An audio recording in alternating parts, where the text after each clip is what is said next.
Hey guys, welcome back for another Bakerbuilt Sexy Time Tip of the Week. This week is Thanksgiving, and with Turkey Day right around the corner, I wanted to do a special episode for you guys regarding the day of, preparation, and how you can enjoy it a little bit more. Now, if you're hosting Thanksgiving dinner, this usually requires a fair amount of work. A lot of preparation, a lot of time in the kitchen, a lot of use of your forearms and your hands. Now, we're going to talk about one key thing that usually requires a fair amount of hand movement and dexterity that we all want to go well, and that's carving the turkey. Now, I don't have a turkey to carve here today, but we can talk about the elements of what's going to make this a much better, experience. First off, you're going to have your knife, which is going to be, obviously, ideally, a good quality knife, good steel, nice and sharp, a good chef's knife, or a smaller utility knife for those more small, intricate cuts. Now, I know you're not using an electric carver, and if you are, well, you better ask somebody, because this is definitely a better way to go, in my opinion. That being the case, the way you hold the knife being really crucial. With it, you're going to have a moderate amount of pressure. Now, obviously, you don't have a death grip on your knife, but you do have to have a decent grip, and you are going to have to get in there and use the knife in such a fashion that you're going to have some control with your hand and your forearm. Now, for most of us, we tend to have fairly tight hands, tight wrists, and tight forearms. That usually comes from whatever it is you do for work, whether it's typing, whether it's manual labor, where you're working with hand tools, any number of things.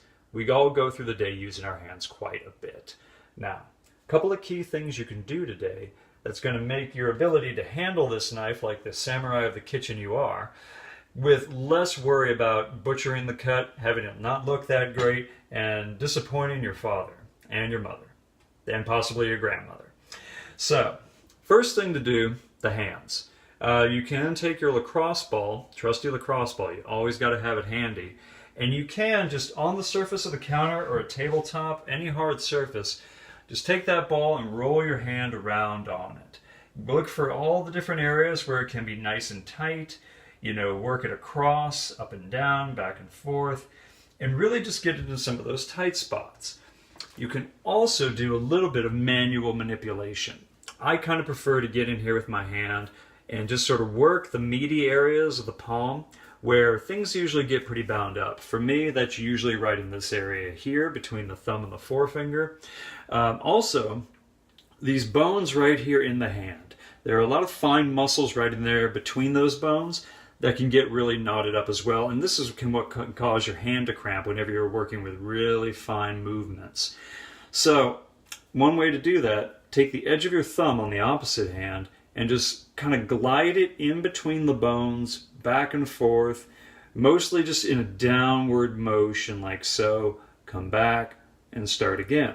A light to moderate amount of pressure is what you need here. You're not going to be digging a groove all the way through your hand, but you really want to get into those muscles and help to loosen things up a little bit. That'll make your hand a bit looser, a little more mobile, and will give you a lot more dexterity when you're actually handling, the tools of the trade here.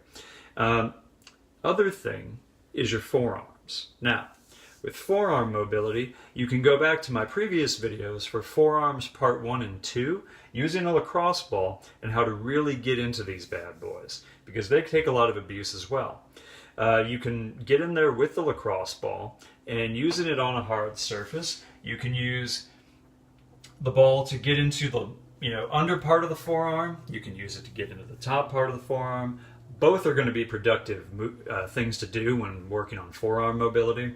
You can also use your opposite hand with a little bit of manual manipulation. I tend to like to get my fingers right in here over the top. You can use your thumb on the opposite side, kind of get a 2-for-1 right there. Just working the hand back and forth with a little bit of pressure, pinching the muscles down or tacking them down, and then just stretching them back and forth. You can use the fingers to kind of work the muscle back like this, getting a little massage going in there. I know for me, this outside under edge of my forearm is usually the tightest, so I'll spend most of my time there.